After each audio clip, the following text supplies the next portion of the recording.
to start with a personal story of probably the most important thing that ever happened to me in my life, even before microfinance. I've told a couple of you already that I was a very mediocre high school student, elementary school student. I never got motivated. I went through college. I graduated from college with the lowest passing grade point average in the history of my university, 2.00001. That was his one. And I went into the Peace Corps, and I had an experience in the Peace Corps that just totally changed my mind. I was working in this village, and I was coming down this path from the little home where I lived. And I encountered a little naked blackberry, about a year old, a year and a half, like a little kid who had the orange hair. That's what this boy had. He had a stomach up here, stark naked, and he was rising from the path where he had just left a big puddle of diarrhea. And I was in a relationship with a girl in the United States who had stopped writing me. I was pretty hung up about that. I wanted to get to the post office to see if I had a letter from my girlfriend. And I decided I could help this child or I get on with my business. It's not my child, it's somebody else's child. I went around the child, went down the path, got my bus, went to town, no mail. And I came back. 2 days later, a little trail of my neighbors, about 18 of my neighbors, came to the house where the little boy lived with a white coffin. And they took the little boy, after a little wake they held at home, they took the little boy to the cemetery. And that's when I learned finally for the first time, and this is a huge lesson for all Americans, it was the event that changed my life forever. It was poverty kills. And the ones who pay the price are the children. And so it just fills me with joy when I see how much the women orient all of the sacrifice they're doing for the children. And so that's where I come from, and that's why any dedication I have is born. I've never lost that. I thank God that I had that opportunity and that little boy, it was God's way of putting me on a path. After Peace Corps, I was a straight A student, finished graduate school, straight A's, got a doctorate, had Fulbright grant. I was totally motivated to go into the field of economic development to see what I could do to prevent the very tragedy that had just changed my life. So, it started in Bolivia. It started, by the way, after an airplane flight going to Bolivia. I had had 2 double bourbons, and I had, what would you call it? Epiphany. An epiphany. It was an epiphany. It was a warm feeling of air coming down into my head, and the whole idea was the idea of supporting mothers, groups of mothers, with loans, small loans, to do whatever they can to get into little businesses and earn money for their children, like you could see in the video. Our methodology that I invented there was a little different than this one.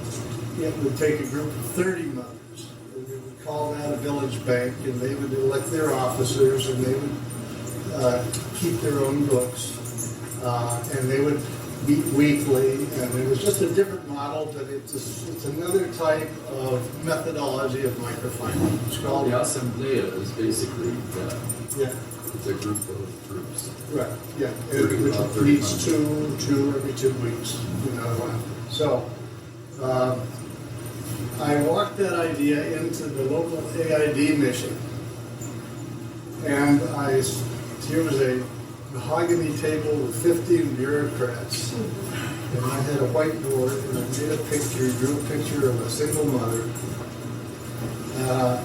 holding her baby. Here was her house over here. Here, and I drew in how a $50 loan would be invested in a business, how it would recycle through the week. She would spend it on vegetables that she would then sell, and she would make a profit, and then part of that would come back to feed the family. Most of it was their working capital, coming back again and doing it the next week. And to my great surprise, the agency says, "So what do you want?" I said, "I want you to fund a program to test this in your country." And they said, "Would $1 million work?" I think that might be it.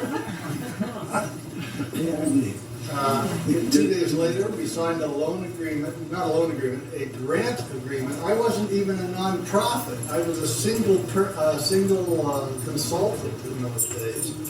And this came into the hands of my consulting firm with the commitment that I start a nonprofit within 2 years to do this kind of thing. Well, anyhow, when I signed the agreement, we got our payment. It turned out what they meant was $1 million in local currency. And the Bolivian peso, 24 hours after that, took its first devaluation of 20%. And over the next month, it devalued again, twice, 20%, 20%. And the only way we could stay solvent would be by writing a loan agreement with the group that would say, you pay this in products, not cash. Because if we give you cash, the cash will be worthless, and when you pay us back, we've lost all the cash, and then this will be gone in 6 weeks, the way the money was devaluating. So we created a system of payments in kind.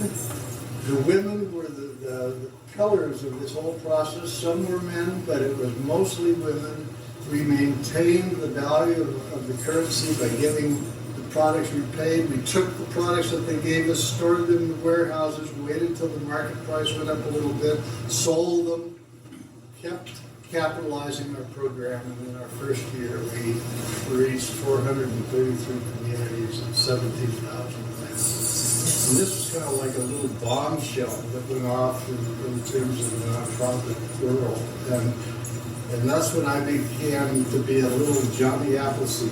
I would do some consulting on the side in different countries, and I would take the model and I'd say, if you want to start a little work bank here, let's come up with $1,000 and we'll start a work bank.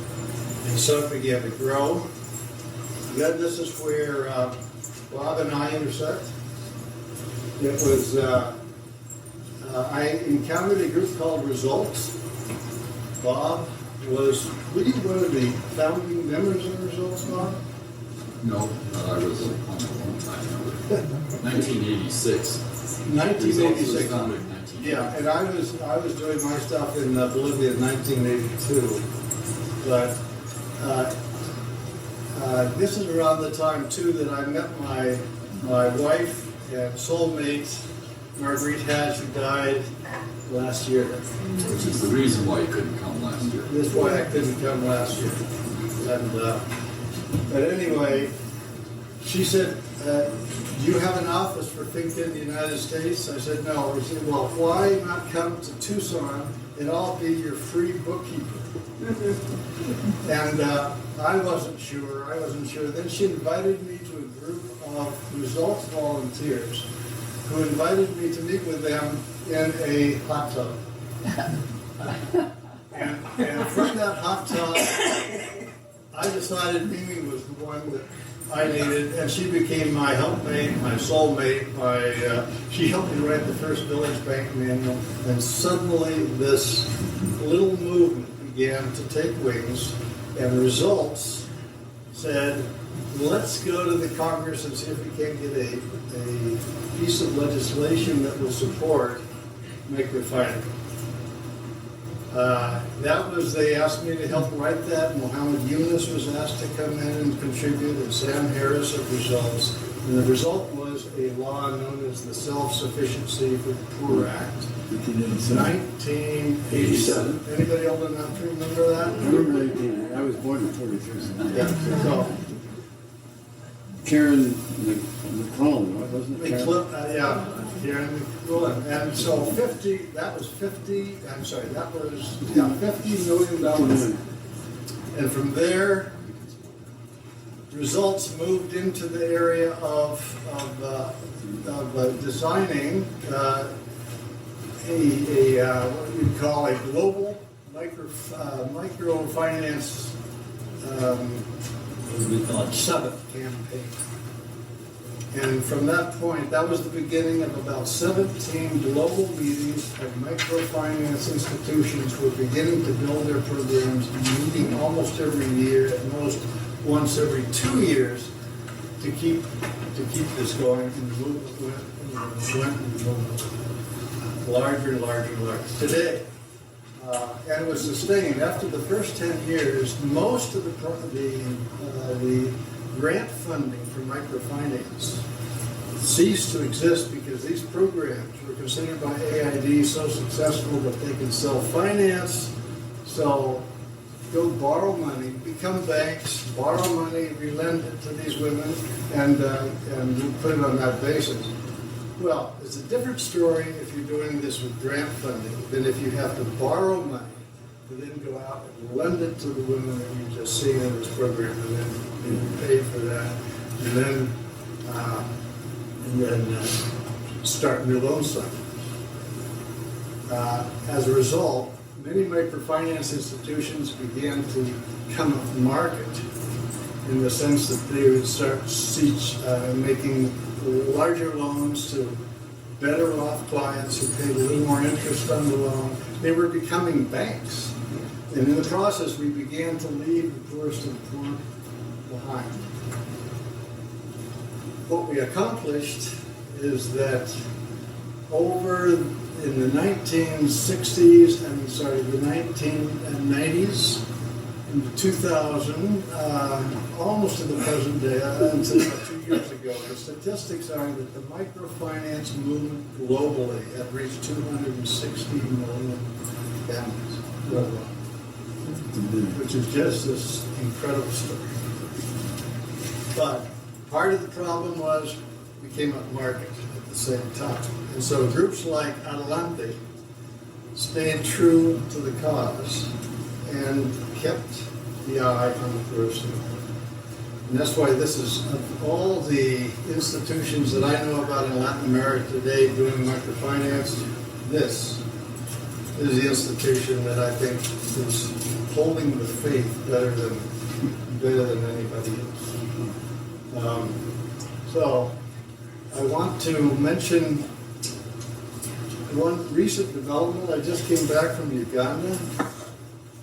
Think in Uganda has made a total U-turn in terms of lending to the not so poor, and has created a new product. It's not credit only anymore. They have found suppliers of solar-powered lights and cooking stoves.